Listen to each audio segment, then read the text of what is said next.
The promise of the Chancellor's annual Christmas ball was one of escape. For Alara, it was a promise whispered in the rustle of borrowed silk and the unfamiliar weight of pearls against her throat. Her world was one of quiet order, of ink-stained fingers and the hushed reverence of the grand municipal library, a place where stories were bound in leather and time was measured by the slow turning of a page. Tonight, however, she was a story someone else had written, costumed for a single, glittering chapter in a book she would have to return at midnight. The ballroom was a dizzying ocean of light and sound. Crystal chandeliers, heavy as frozen waterfalls, cast a fractured, golden glow over the waltzing couples. The air, thick with the scent of pine boughs, beeswax, and expensive perfume, felt heavy in her lungs, a stark contrast to the familiar, dry perfume of aging paper and leather that was her daily bread. She stood near the balustrade of a marble terrace, a solitary island in the swirling river of high society. People flowed around her, their laughter bright and brittle, their conversations a clipped, foreign language of politics and inheritances. She felt the keen, familiar pang of being an observer, a cataloguer of lives more vibrant than her own. Her gloved hands rested on the cold stone, the chill a welcome anchor in the overwhelming warmth of the room. A flute of champagne, barely touched, stood sweating beside her. It was all too much, the music that swelled and crashed like a symphony, the kaleidoscope of jewel-toned gowns, the sheer, oppressive weight of so much joy. She was a footnote in an epic, and the knowledge was a quiet ache beneath her ribs. She was watching the snow begin to fall outside, each flake a silent star descending upon the frosted gardens, when a stillness beside her cut through the chaos. It wasn't a sound, or a touch, but a sudden absence of movement, a pocket of silence in the surrounding din. He had appeared as if from the shadows between the marble pillars, a figure of stark, elegant simplicity in a room dedicated to excess. While other men were adorned in military braids and colorful sashes, he wore only immaculate black, a coat tailored with a severity that seemed to belong to another, more disciplined century. His stillness was what was so arresting. It was absolute, a predator's economy of motion. He was not looking at the dancers, nor at the orchestra, nor at the glittering assembly. He was looking at her. His eyes were the color of a winter night sky just before the dawn, a deep, fathomless gray that seemed to absorb the light around them. They held an unnerving intensity, a gaze that did not simply see but seemed to read. Ilara felt a blush creep up her neck, a hot, unwelcome tide. She was used to being invisible, a creature of the quiet stacks and dusty archives. To be seen this way, so completely and with such focused intent, felt like a violation and a benediction all at once. He inclined his head, a gesture so slight it was almost imperceptible, yet it carried the weight of ancient courtliness. His hair was black as a raven's wing, shot through with a surprising, distinguished silver at the temples, though his face was ageless, carved from pale stone and shadowed with a melancholy that seemed too profound for any man she had ever met. There were no lines of laughter around his eyes, only the faint, etched marks of a long and serious consideration. "You are not enjoying the festivities," he stated. It was not a question. His voice was a low baritone, smooth and dark as aged velvet, with a strange, unplaceable accent that resonated in the very bones of her ears. It was a voice accustomed to silence, and to being obeyed when that silence was broken. Ilara's own voice felt trapped in her throat. She managed a small, shaky breath. "It is a great deal to take in.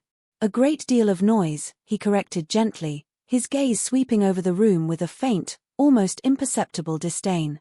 "A pantomime of connection. They spin and smile, but they do not see one another." His eyes returned to her, and the intensity sharpened. "You, however. You see." He looked down at her hands, still resting on the balustrade. She had, in a moment of nervous habit, slipped one glove off. Her fingers were smudged with a faint trace of graphite from a manuscript she'd been restoring. A librarian's mark. He seemed to notice it, and a flicker of something, curiosity, perhaps even recognition, passed through his expression. "You are looking for something real in a room of illusions." Her heart gave a painful thud against her ribs. It was as if he had peeled back the layers of her borrowed finery and seen the quiet, yearning soul beneath. "And you?" she asked, her voice barely a whisper, surprised at her own boldness. "What are you looking for?" A slow, sad smile touched his lips, a fleeting expression that did not reach his eyes. A reason, he said softly, the word almost lost in a swell of violins. A reason to believe that a night like this is more than just the marking of time. He extended a hand, his own ungloved. It was a long-fingered, elegant hand, pale and cool-looking, adorned with a single, heavy silver ring bearing a crest she couldn't quite make out in the shifting light, a stylized bat or dragon with its wings unfurled. My name is Lysander. And I would be honored if you would grant me a single dance. The world seemed to shrink to the space between them, the noise of the ball fading to a distant hum. In his eyes, she saw a loneliness that mirrored her own, a vast and ancient solitude that called to the quiet emptiness inside her. And in that moment, all her fear, all her feeling of being an imposter, simply evaporated. There was only this man and his quiet, impossible request. She placed her hand in his. His skin was cool, not cold, but smooth as polished marble, and a strange, electric shiver traced its way up her arm. Ilara, she breathed, giving him her name as if it were a fragile, precious thing. And she let him lead her toward the music. The orchestra began a new waltz as they stepped onto the floor, the melody a melancholic, soaring thing of strings and sorrow. The other dancers became a blur of color at the periphery of her vision, their forms indistinct, their chatter a meaningless surf against the shore of this one, perfect moment. Lysander's hand rested on the small of her back, a point of steady, grounding pressure. His touch was firm, yet exquisitely gentle, guiding her with an effortless grace that suggested he had been dancing this way for a very, very long time. They moved as one, a silent, fluid conversation of steps and turns. He did not hold her too tightly, yet she felt completely encircled by his presence, cocooned in the strange, profound silence that seemed to emanate from him. Ilara had always loved dancing in theory, the way she loved the idea of epic romance in the books she curated. The reality had always been awkward, a clumsy negotiation of steps with partners whose primary interest was the proximity it afforded. But this was different. This was not a negotiation, it was a surrender. She found she didn't need to think about the steps. Her body simply knew, following his lead as if they had practiced this 1,000 times in 1,000 different ballrooms. He moved with a sublime, predatory elegance, his feet barely seeming to touch the polished floor. It was in his stillness that she had first sensed his power, but in his movement, she felt its full, breathtaking scope. He was grace personified, a dark, silent river flowing through a chaotic sea. You are a natural, he murmured, his voice a low vibration against her ear. She could smell the crisp, cold scent of winter night on his clothes, a hint of evergreen and something else, something earthy and ancient, like stone and old cellars. You are a magnificent teacher, she replied, her gaze fixed on the stark white of his cravat. She did not dare to meet his eyes, afraid of what she might find there, afraid of the dizzying vertigo she'd felt on the terrace. I have had, he said, and there was a pause, a small hesitation that felt weighted with unspoken centuries, a great deal of practice. He spun her then, a slow, elegant turn that made the chandeliers blur into streaks of golden light. When she came back to him, she finally found the courage to look up. His expression was unreadable, his handsome features a mask of aristocratic calm, but his eyes were alight with a fierce, burning attention. He was watching every flicker of her lashes, every slight parting of her lips, as if he were memorizing her. Tell me, Ilara of the library, he said softly, what story do you love best? The question was so unexpected, so deeply personal in this place of shallow pleasantries, that it caught her off guard. I'm not sure, she stammered. There are so many. But there is always one, he insisted, his voice gentle but firm. The one you return to when the world is too loud. The one whose binding is soft from use. The one that feels like home. She thought of the worn copy of Myths of the North, a book of forgotten gods and tragic heroes, its pages thin as whispers, its illustrations faded to ghosts. There is a tale, she began, her voice gaining confidence as she spoke of her own world, about a sun goddess who falls in love with the spirit of the winter night. She can only see him for a single moment each day, at twilight, when their realms touch. For that one moment, they are whole. The rest of the time, they live with the ache of separation. Lysander was silent for a long moment, his steps never faltering. The music swelled around them, a perfect, poignant counterpoint to her words. "And is it a happy story?" he asked at last, his voice impossibly soft. "It's a beautiful story," she corrected. "It's about a love that persists despite the impossibility of it. It's about finding a universe in a single, fleeting moment." He guided her into a final, graceful turn as the last notes of the waltz hung in the air, shimmering and then fading into applause. They stood for a moment in the center of the floor, the world slowly rushing back into focus. His hand was still on her back, her hand still in his. The connection was a tangible thing, a current humming between them. "A universe in a single, fleeting moment," he repeated, his voice a low whisper meant only for her. He looked at her with an expression of such profound, aching sorrow that it stole the breath from her lungs. It was a look of recognition, as if her simple story had named the great, central tragedy of his own existence. He raised her hand to his lips, his mouth cool against her skin, a chaste, formal gesture that felt more intimate than any kiss she had ever imagined. "Thank you, Ilara," he said. "For the dance. And for the story," and then he was gone. He did not walk away. He simply released her hand and, in the space of a heartbeat, melted back into the crowd, swallowed by the shifting bodies and the glittering light. Ilara stood frozen, her hand tingling where his lips had touched it, her heart hammering a frantic, bewildered rhythm against her ribs. The orchestra struck up a new, cheerful tune, and the dancers began to move again, but for Ilara, the music had stopped. The ball was over. The days that followed the ball were muted, the world leached of its color.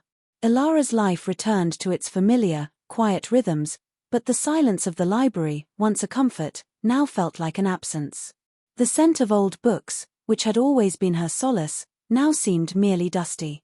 She moved through the stacks like a ghost, her thoughts a constant, circling refrain of a dark velvet coat, a low, resonant voice, and eyes the color of a winter sky. The memory of the waltz was a persistent, glowing ember in the gray landscape of her routine. She would be reshelving a cart of returned books, her fingers tracing the worn spines, and would suddenly feel the phantom pressure of his hand on her back, the cool, smooth touch of his skin against hers. She would hear the echo of his voice asking about her favorite story, a question no one had ever thought to ask her before. He had seen her. In a room full of peacocks, he had noticed the sparrow. The thought was both exhilarating and terrifying. It made her feel cherished and exposed all at once. She had spent her life cultivating a protective invisibility, finding safety in the shadows of the towering shelves. Lysander had drawn her out into the light, and now, back in the dim, quiet stacks, the shadows felt cold and empty. She tried to dismiss it as a fantasy, a fleeting moment of holiday magic conjured by champagne and borrowed silk. He was likely some visiting dignitary, a wealthy recluse who had already forgotten the name of the shy librarian he had danced with. But the memory was too vivid, too visceral, to be a mere dream. The feeling of being so utterly, completely seen had imprinted itself upon her soul. One afternoon, 3 days after the ball, while tidying the cloakroom at the library's entrance, her fingers brushed against the borrowed silk cloak she had worn that night. It was due to be returned, but she hadn't been able to bring herself to part with it, the last tangible link to that impossible evening. As she lifted it, something small and dark fluttered from its folds and landed on the pale, polished floor. It was a single rose petal. But it was unlike any petal she had ever seen. It was not red or pink or white. It was a deep, impossible black, the color of wet ink or a starless midnight. Its texture was like velvet, thick and lustrous, and it held a faint, spicy scent, not of rose, but of night-blooming flowers and damp earth. It was perfect, unblemished, as if it had been freshly plucked, though it should have been crushed and wilted from its time in the cloak. She picked it up, her fingers trembling slightly. It felt cool and strangely alive against her skin. Where could it have come from? There had been no black roses at the ball. The decorations had been a traditional riot of red poinsettias, white lilies, and evergreen boughs. She remembered the crest on his ring, the dark, unfurled wings. She remembered the scent that clung to him, of winter night and old stone. A man who appeared from nowhere and vanished just as quickly. A man with a courtly grace that belonged to a forgotten age. A man who left behind a single, impossible black rose petal. The rational part of her mind, the part that dealt in catalogue numbers and verifiable facts, searched for a logical explanation. A novelty, a dyed flower, a simple coincidence. But the part of her that had been awakened by his gaze, the part that believed in stories of sun goddesses and winter spirits, knew this was no coincidence. It was a sign. A clue. A breadcrumb left on the path back to a world she had only glimpsed. She tucked the petal into a small, empty locket she wore around her neck, a keepsake from her grandmother. It felt like a secret, a hidden heart beating close to her own. The petal was a promise that he was real, that the night had not been a figment of her lonely imagination. And with that small, dark promise resting against her skin, a new feeling began to take root in the quiet soil of her heart, crowding out the loneliness and the ache. It was a fierce, unfamiliar determination. She was a librarian. Her life's work was the pursuit of knowledge, the uncovering of hidden things. She would find him. She would follow the story, no matter where it led. The library, which had for days felt like a prison, suddenly transformed into an arsenal. The silence was no longer empty, it was filled with the promise of answers, waiting patiently on the shelves to be discovered. Ilara's search began not with questions about a man, but with the crest on his ring. The image was seared into her memory, the stylized wings, elegant and severe. It was a tangible clue, a thread to pull in the vast, tangled tapestry of the city's history. She started in the heraldry section, a dusty, neglected corner of the library where the air was still and thick with the ghosts of fallen houses and forgotten lineages. 4 days, she pored over enormous, leather-bound volumes, her fingers growing grimy with the dust of centuries. The crests of the city's founding families swam before her eyes, lions and griffins, swords and crowns, a predictable parade of noble ambition. None of them matched the dark, winged emblem from her memory. She felt a growing frustration, a fear that she had imagined it, that her memory had embellished a simple design into something more romantic, more mysterious. She was beginning to lose hope when she stumbled upon a slim, unassuming volume tucked away on a bottom shelf, its spine unmarked. It was not a formal registry but a collection of local folklore and whispered histories, compiled by an eccentric historian a century prior. The pages were brittle, the ink faded. Most of it was nonsense, tales of river spirits and phantom carriages. But in a chapter on the shadow families, the reclusive houses that had once held sway over the region before the city was even a city, she found it. It was a crude, woodcut rendering, but it was unmistakable. The unfurled wings, the severe, geometric lines. Beneath it, a single name, de Valerian. The text was brief, cryptic. It spoke of an ancient family of immense wealth and power who had arrived from the old country centuries ago. They were patrons of the arts and sciences, but they were deeply reclusive, never appearing in daylight, their affairs conducted only by proxies after sunset. The author noted that their line was believed to have died out, the last of them vanishing over 100 years ago. Their ancestral home, a sprawling estate called Blackwood Manor, was said to lie derelict in the heart of the Whisperwood, a place locals avoided even in the daytime. The manor, the book whispered, was built over a series of deep, natural caves and was rumored to be cursed, a place of eternal winter where the snow never fully melted. A cold shiver traced its way down Ilara's spine. A family that never appeared in daylight. A home in a cursed wood. It was the stuff of the Gothic novels she secretly adored, stories she had always considered pure fantasy. But the crest was real. She had seen it on his ring. Lysander de Valerian. The name felt right on her tongue, ancient and melodic. He had not told her his family name, only his first. A deliberate omission. He was not a visiting dignitary. He was something else entirely. Something older. The search had taken on a new, more dangerous edge. This was no longer a romantic quest to find a handsome stranger, it was an investigation into a ghost. She cross-referenced the name, moving from folklore to the official city archives in the library's locked basement. The de Valerian name appeared only sporadically. There were records of land purchases centuries old, endowments to nocturnal observatories and art museums, all signed with a spidery, elegant script that remained unnervingly consistent across 200 years of documentation. There were no birth records, no marriage certificates, no death notices. It was as if the family existed outside the normal cycle of human life, a permanent, shadowy fixture in the city's foundation. The last official record was a tax receipt for Blackwood Manor, dated 97 years ago. After that, nothing. The family, and the estate, had simply dropped off the public record. Her obsession grew, fueled by the deepening mystery. She spent her evenings after the library closed poring over old maps, tracing the boundaries of the Whisperwood. The forest was an ancient, dark stain on the landscape, a place the modern city had carefully built around, but never breached. She felt a knot of fear tighten in her stomach. Every rational instinct told her to stop, to leave this mystery buried in the dust where it belonged. She was a librarian, a creature of light and order. What business did she have chasing shadows into a haunted wood? But then she would touch the locket at her throat, feel the impossible, velvety coolness of the rose petal within, and remember his eyes. She would remember the profound, aching loneliness she had seen in them, a loneliness that seemed to span centuries. It was a loneliness she understood. Her fear was real, but the pull toward him, toward the answer to the question of who and what he was stronger. She had to know. The story had her in its grip, and she knew, with a certainty that both thrilled and terrified her, that she would have to follow it to the very end. 14 days after the ball, on a morning when the sky was the color of lead and a fresh, heavy snow was beginning to fall, the invitation arrived. It was not delivered by the usual postman, but by a silent, gaunt-faced courier who knocked once on her small apartment door and was gone before she could even thank him. The envelope was made of thick, creamy cardstock that felt heavy and cool in her hands. There was no address, no stamp, only her name, Miss Alara Vance, written in a familiar, elegant script. The ink was a deep, lustrous black.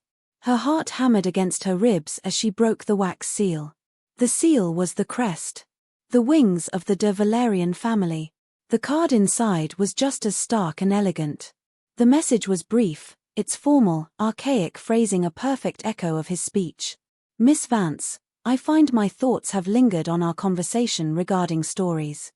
My own library has fallen into a state of neglect, and I would be deeply honored if a woman of your expertise would consent to a private viewing.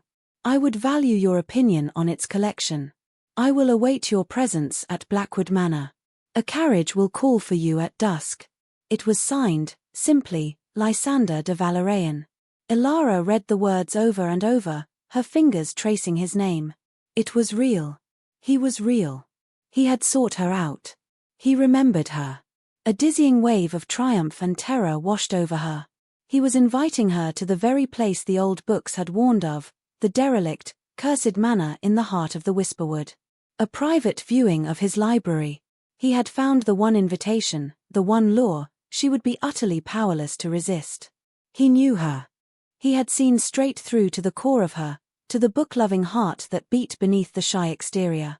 This was a calculated move, a masterful play by a man who clearly understood the mechanics of desire. Her desire, at least. All day, a war raged within her. Her common sense, a loud and insistent voice, screamed at her to burn the invitation, to lock her door and forget she had ever met him. He was a man surrounded by impossible rumors, a man who lived in a place of legend and fear. To go to him, alone, at dusk, was madness. It was the act of a foolish heroine in one of her Gothic novels, the girl who walks willingly into the monster's castle. But another voice, quieter yet more compelling, whispered back. It was the voice that remembered the feeling of his hand on her back, the intensity of his gaze, the shared moment of understanding when she told him her story. It whispered of a connection so profound and immediate that it defied all logic. What was the greater risk? To go to him and face the unknown, or to stay, and spend the rest of her life in the safe, grey silence, wondering what she had missed? To live with the ghost of a possibility was, she realized, a fate worse than any monster she could imagine. As the sun began to set, casting long, blue shadows across the snow-covered streets, Ilara made her choice. She dressed not in borrowed finery, but in her own simple, practical clothes, a dark wool dress, sturdy boots, and her warmest cloak. She would not be a character in a fairy tale tonight. She would be herself. When she heard the sound of hoofbeats and the crunch of carriage wheels on the snow outside her building, her heart leaped into her throat. Peeking through the curtains, she saw it. It was not some phantom carriage, but a real, solid thing. A handsome, old-fashioned brougham, black as polished jet, pulled by two magnificent black horses whose breath plumed like smoke in the freezing air. The driver sat motionless, a figure bundled in dark furs, his face obscured by shadow.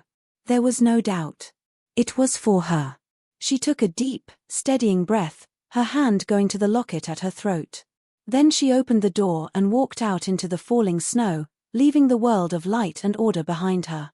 The journey to Blackwood Manor felt like a passage into another world, a slow descent into the pages of a forgotten fairy tale.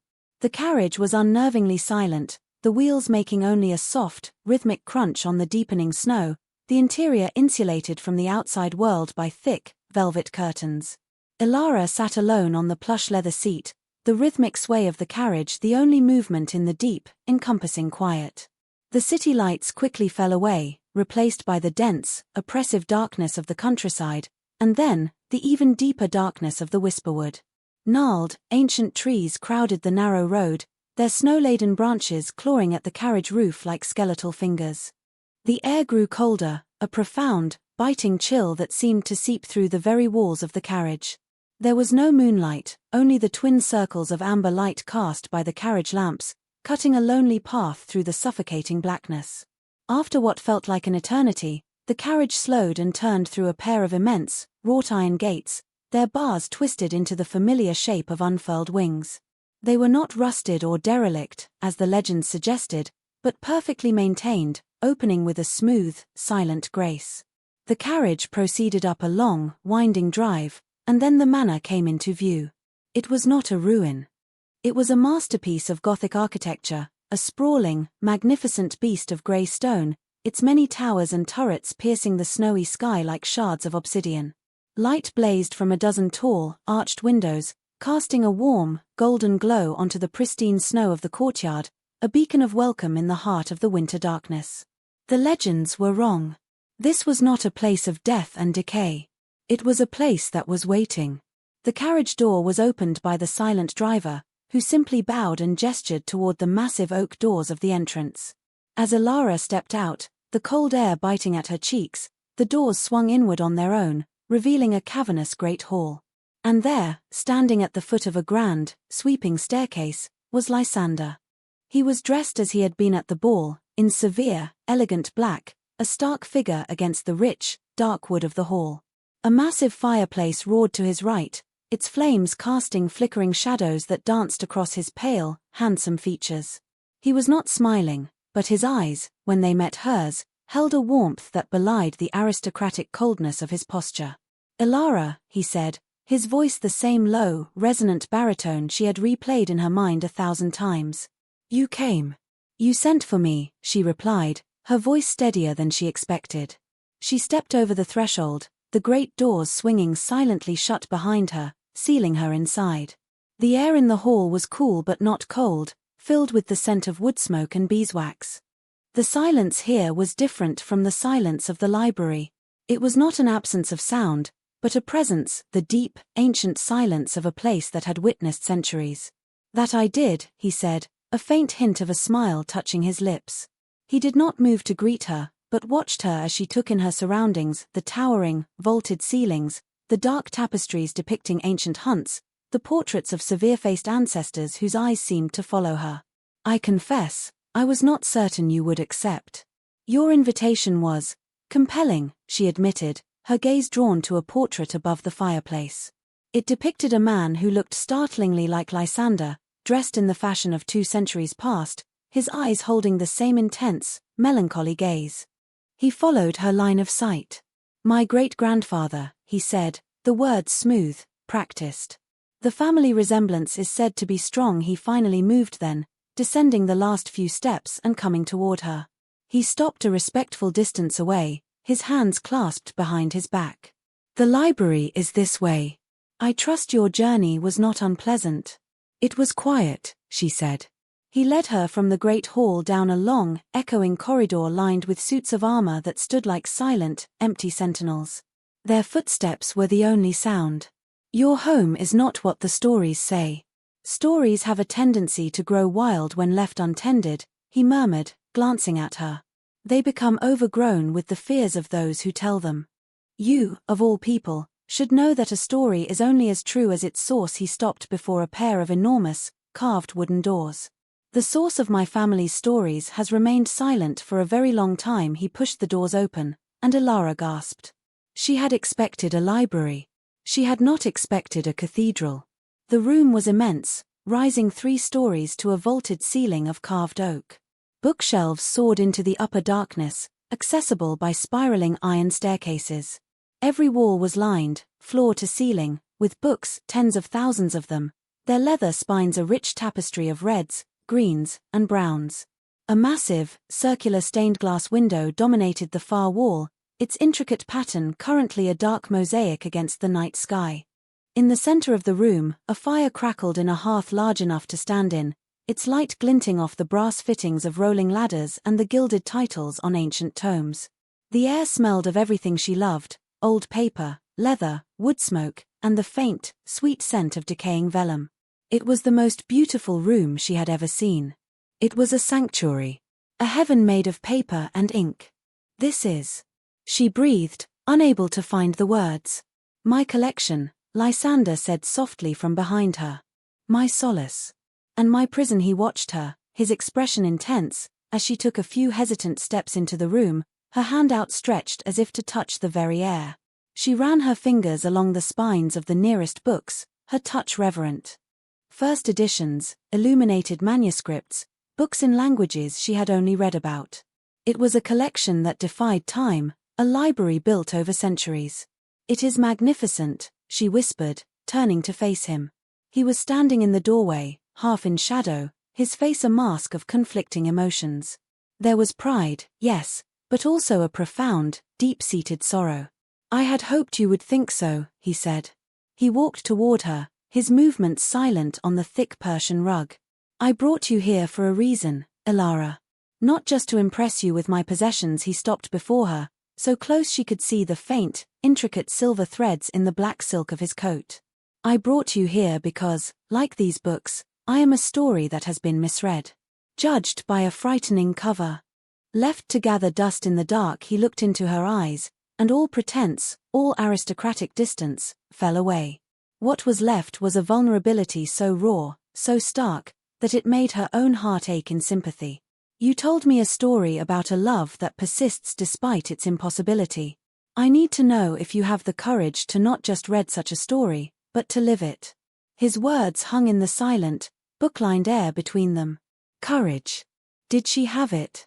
Her heart was a frantic bird beating against the cage of her ribs. Everything about this moment felt both fated and terrifyingly real. The legends, the reclusive family, the house of eternal winter, his ageless face, the pieces were clicking into place, forming a picture she wasn't sure she was ready to see. What are you? She whispered, the question she had been too afraid to ask, the question that was the source of both her fear and her fascination. Lysander did not answer immediately.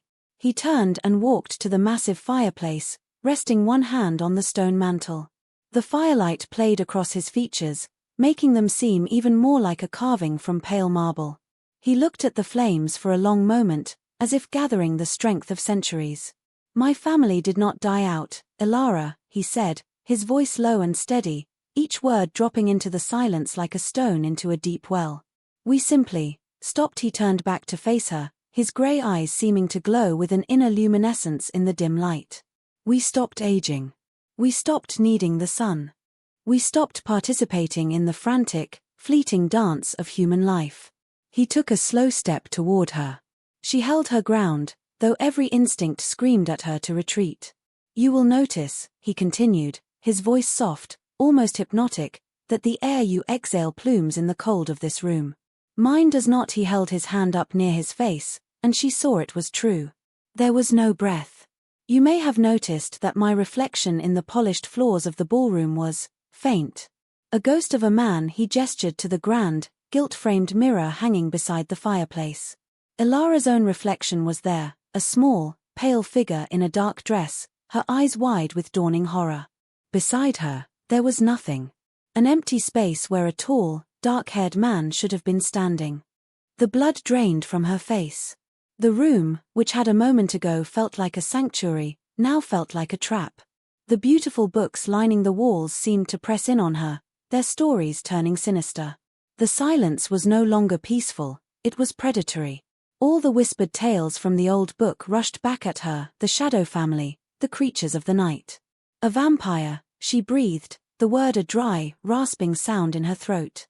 It sounded absurd, a word from cheap novels and children's nightmares.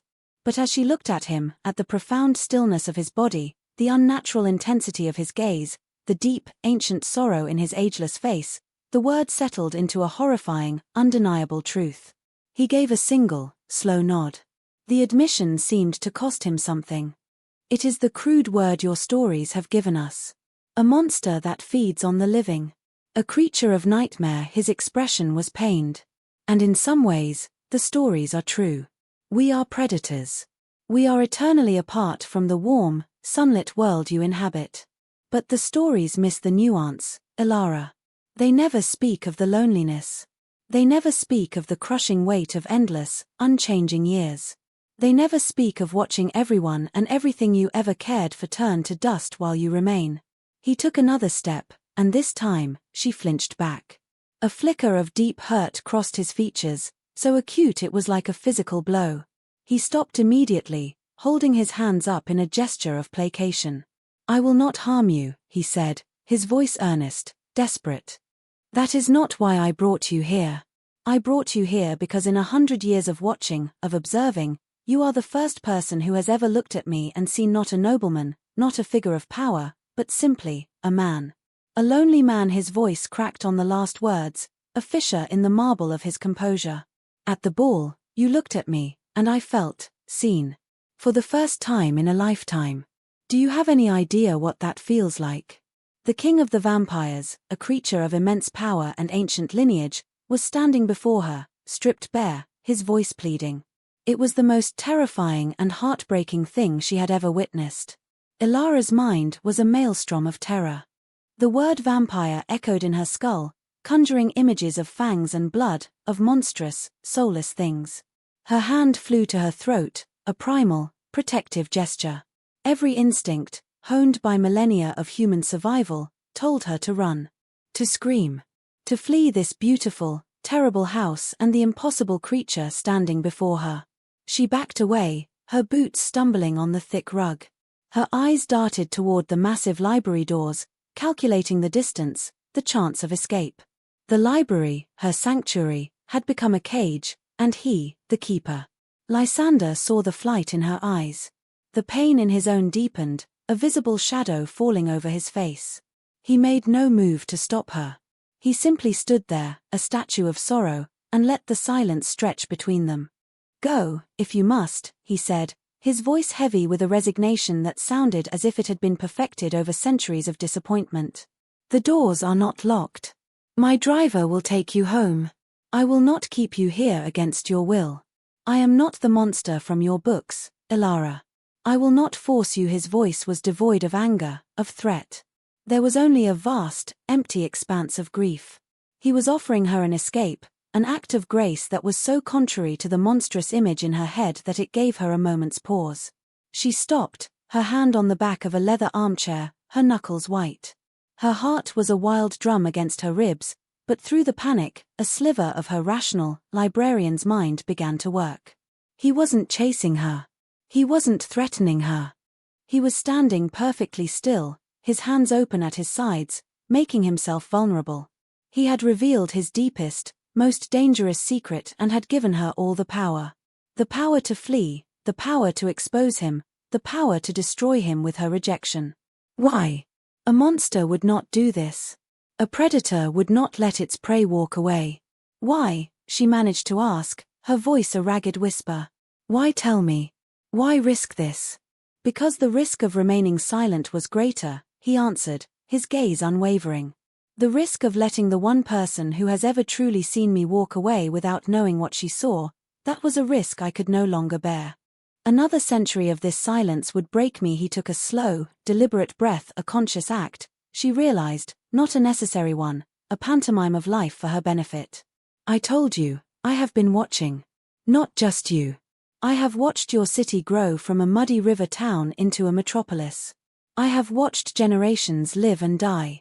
And in all that time, I have learned that the greatest curse of my existence is not the thirst or the darkness.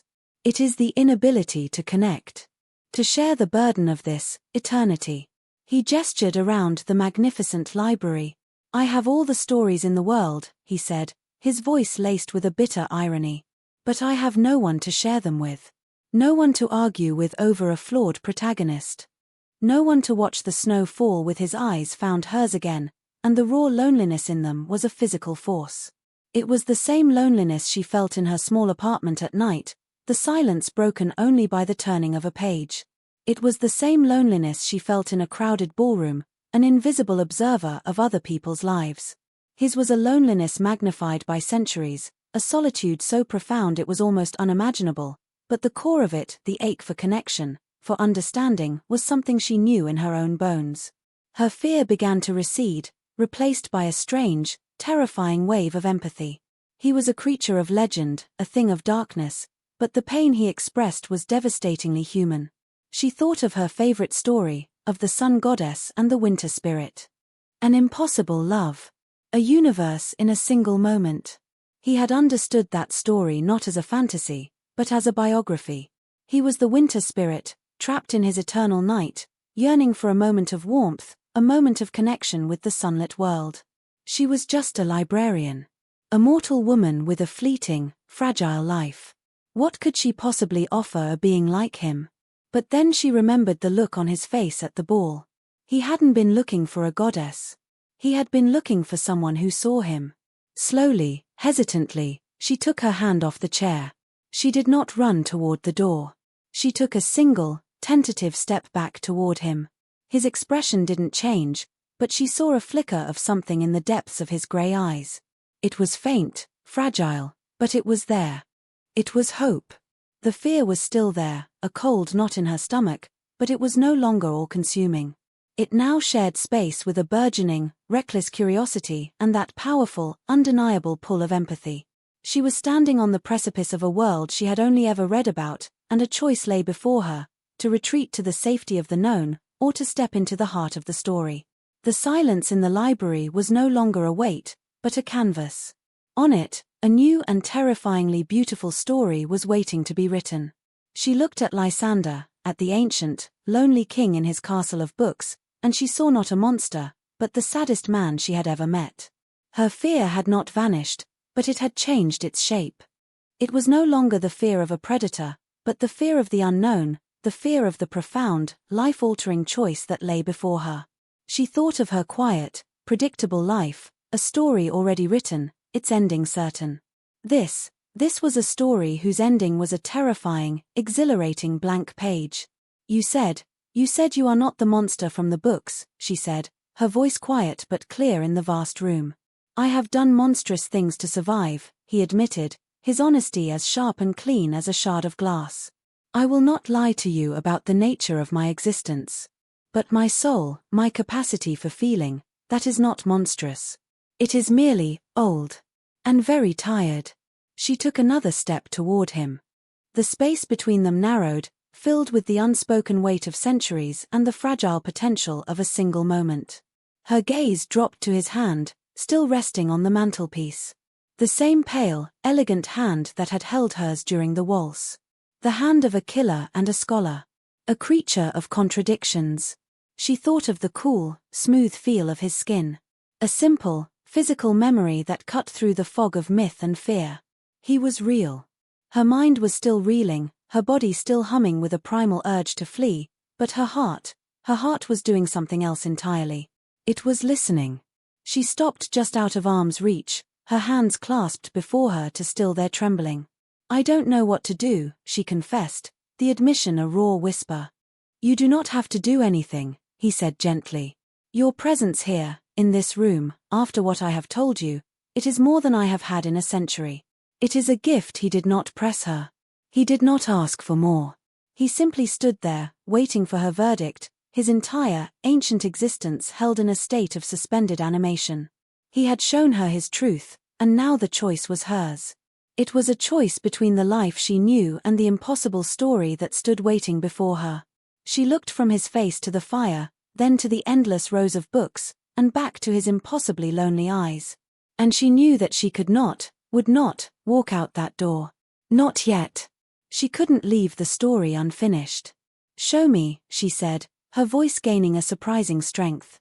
"Show me one of your favorite books." It was a simple request, a mundane anchor in a sea of impossibility. But in the charged silence of that room, it was an answer. It was a truce. It was a beginning. A fragile, tentative hope sparked in the depths of Lysander's eyes, a light she had not seen there before, and for the first time that night, he offered her a true, genuine smile. It was a slow, hesitant thing, like a winter flower pushing its way through the snow, and it was the most beautiful thing she had ever seen. In the days that followed, a strange and quiet routine began to form, a fragile truce between her world and his. Ilara did not go home. The silent driver was sent back to her apartment to collect a few necessities, clothes, toiletries, and a small, carefully chosen stack of her own books. She took up residence in a suite of rooms in a quiet wing of the manor, a space of surprising warmth and comfort. There were fires always lit in the hearths, soft wool blankets on the bed, and vases of fresh flowers, white roses, not black, on the tables. It was clear the rooms had been prepared for her, an act of hopeful presumption that she found more touching than arrogant. They spent their time, as she had requested, in the library. It became their neutral ground, their sanctuary. By unspoken agreement, they did not speak further of blood or fangs or the mechanics of his vampirism. Instead, they spoke of stories. He would pull down a crumbling, vellum-bound manuscript from a high shelf, its pages filled with a language that had been dead for 1,000 years, and translate the epic poems for her, his voice giving life to ancient heroes and forgotten gods. She, in turn, would read to him from one of her modern novels, her voice soft in the vast, quiet space, sharing tales of ordinary people grappling with love and loss. He listened with an unnerving, absolute stillness, his grey eyes fixed on her, absorbing every word as if it were sustenance. She learned about him through the books he loved. She saw his melancholy in the tragic verses of dead poets, his sharp intellect in the dense philosophical treatises, his hidden, romantic heart in the swashbuckling adventure tales from his youth, a youth lived 300 years ago. He learned about her in the same way. He saw her empathy in the dog-eared pages of her favorite novels, her quiet strength in the heroines she admired, her deep-seated belief in the goodness of people, a belief he found both naive and breathtakingly beautiful. In the shared space of stories, they began to map the foreign territory of each other's souls. One evening, as a blizzard raged outside, sealing them away from the rest of the world, she found him standing before the massive stained-glass window at the far end of the library. The moon had risen, and its pale light was filtering through the colored glass, casting a mosaic of blues and reds across the floor. "It tells the story of the founding of my line," he said, without turning. "The story we tell ourselves." At least he pointed to the central panel, which depicted a knight in dark armor kneeling before a winged, shadowy figure. "Our ancestor. He was a knight who fell in battle, but his devotion was so strong that the spirit of the knight granted him a second life. A life in shadow, to forever guard the boundary between the living and the dead. It's a beautiful myth," Ilara said, coming to stand beside him. "All families are built on beautiful myths," he replied, a sad smile touching his lips. "It is a kinder story than the truth, which is likely far more brutal and selfish." A desperate man making a dark pact to escape death, he finally turned to look at her, the colored light playing across his pale face. "My life is full of such edits. Such careful curation of the past. You are the first person in a very long time to be allowed into the archives." The intimacy of the statement was not lost on her. He was trusting her not just with his life, but with his history, his truth. The fear she still carried, a low, persistent hum beneath the surface, lessened a little more. It was hard to be afraid of a man who spoke with the weary soul of a historian. He began to show her his world. Because she could not join him in the night, he brought the night to her. He had a vast, domed observatory at the top of the manor's highest tower. He would lead her there, and they would spend hours looking through the enormous brass telescope. He would point out constellations, nebulae, and distant galaxies, telling her their ancient names and the myths that mortals had woven around them. He spoke of the stars as if they were old, familiar friends. He had watched them wheel across the sky for more nights than she could possibly imagine, the only constant in his unnaturally long life. Looking at the cosmos through his eyes, she began to understand the scale of his loneliness. Her own life was a brief, flickering candle flame. His was the cold, endless expanse between the stars. In turn, she brought her world, the world of warmth and fleeting, precious life, to him. She insisted on taking their meals together in the library, though he himself did not eat. She would sit by the fire with a tray of soup and bread while he sat opposite her with a single, untouched glass of dark red wine, and she would tell him about her day. She described the mundane details of cataloguing books, the scent of the library in the morning, the funny habits of her colleagues. To him, these small, ordinary things were exotic, fascinating artifacts from a world he could no longer touch. He was starved, she realized, not for blood, but for the simple, beautiful texture of a normal life. One afternoon, she was exploring a lower level of the library and found a harpsichord shrouded in a dust cover. On a whim, she pulled the cover off and sat down.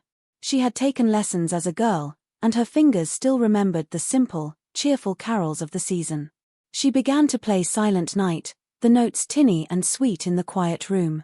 Lysander, who had been in the upper gallery, appeared at the top of the spiral staircase, his face a mask of astonishment. He descended slowly, as if drawn by a spell, and stood watching her, his expression unreadable. When she finished, the last notes fading into the silence, he spoke, his voice thick with an emotion she couldn't name. "I haven't heard that song in this house in more than a century," he said softly. "My younger sister, she used to play it." Every Christmas Eve it was the first time he had spoken of his family as anything other than distant ancestors. In that moment, he was not an ancient vampire, but a man haunted by the ghost of a memory, a brother missing his sister. The weight of his grief was a palpable thing in the room. Without thinking, Ilara reached out and placed her hand on his arm. His skin was cool, as she remembered, but the muscle beneath was tense as stone. He looked down at her hand, then up at her face, his grey eyes filled with a century of unshed tears. He did not pull away. And in that small, shared moment of sorrow, another brick in the wall between their worlds crumbled to dust. Christmas Eve arrived on the wings of the blizzard, which had finally ceased, leaving the world outside draped in a thick, pristine blanket of white. The silence was absolute, profound. That evening, Lysander led Ilara not to the library, but to a smaller, more intimate drawing room she had not seen before. She gasped when she walked in. In the center of the room stood a magnificent evergreen tree, its boughs reaching to the high ceiling, decorated not with gaudy baubles, but with hundreds of tiny, flickering candles that filled the room with a warm, golden light and the rich scent of pine and melting wax. A fire roared in the hearth, and a simple but elegant supper for one was laid out on a small table. "I know it is not the Chancellor's ball," he said, his voice hesitant, almost shy. "But I hoped to replicate some of the light from that night. The night I first saw you, he had been trying to give her a piece of her world, a piece of the holiday he had not celebrated in over 100 years. The gesture was so thoughtful, so tender, that it brought tears to her eyes. "It's beautiful, Lysander," she whispered. "Thank you." They sat by the fire, she eating her meal, he with his customary glass of wine, and a comfortable, easy silence settled between them. The weeks they had spent cloistered in the manor had forged a strange and powerful intimacy. She was no longer afraid of him. She saw the ancient predator, yes, but she also saw the lonely scholar, the grieving brother, the gentle, attentive man who listened to her stories as if they were the most important words ever spoken. She had fallen in love not with a monster or a king, but with the sad, beautiful soul trapped inside him. "I have a gift for you," she said, once she had finished her meal. She retrieved a small, carefully wrapped package from her pocket and handed it to him. He took it with an air of bewilderment, as if the concept of receiving a gift was entirely foreign. He unwrapped it slowly, his long, elegant fingers surprisingly careful. It was a book. A small, leather-bound volume, its cover worn, its pages yellowed with age. He stared at it, his face paling. "How?" he breathed, his voice a choked whisper. He opened it, his touch infinitely reverent. It was a first edition of Myths of the North, the very book she had told him about on the night of the ball. "I thought this copy was lost to a fire in Vienna, a century ago," he said, looking up at her, his eyes shining with a fierce, bewildered emotion. "The library's archives are extensive," she said with a small smile. "And I have a certain expertise. I spent the last week restoring the binding." He closed his eyes for a moment, clutching the small book to his chest as if it were a holy relic. "No one," he said, his voice thick, "has ever given me a gift that was not born of fear or obligation. No one has ever thought to give me something they thought I might simply love." He opened his eyes, and the gratitude in them was so profound, so overwhelming, it made her heart ache. "Thank you, Ilara. I have something for you, as well," he said, his composure regained, though his voice was still unsteady. He did not produce a box or a package. Instead, he reached out and took her hand. "My gift is a promise." 3 promises, in fact. He held her gaze, his own deadly serious. "First, I promise you choice. You are free to leave this house whenever you wish. Tomorrow, or a year from now, or never. The choice will always be yours. I will never hold you captive, not by force, nor by deception." He squeezed her hand gently. "Second, I promise you honesty. You may ask me anything about my life, my nature, my past. I will answer you truthfully, no matter how ugly the truth may be. There will be no more secrets between us." He paused, and his thumb traced a slow circle on the back of her hand. "And third," he said, his voice dropping to a low, intense whisper, "I promise you time. My time. All of it. However much of your life you are willing to share with me, be it a day, or a year, or the rest of it, it will be the most precious treasure I have ever possessed. I will not waste a moment of it. I will cherish it." It was not a declaration of love in the way the poets wrote of it. It was something more. It was a vow from an eternal being, a promise to honor her mortal, fleeting life. It was the greatest gift he could possibly give her.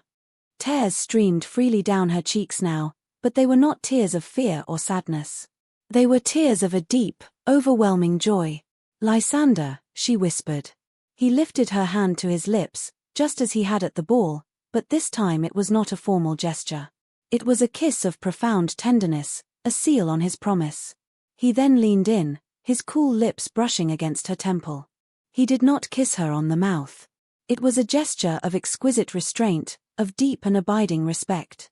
He was giving her the choice, even in this. He pulled back and looked at her, his face illuminated by the soft candlelight of the tree. The ancient sorrow was still in his eyes, but it was no longer the only thing there. It now shared space with a fragile, fierce hope. A hope she had put there. Outside, in the silent, moonlit world, the snow on the branches of the ancient trees glittered like diamonds. Inside, in the warm, candlelit room, a librarian and a vampire king sat by the fire, their hands entwined, 2 lonely souls who had found their universe in a single, fleeting moment. The story was just beginning.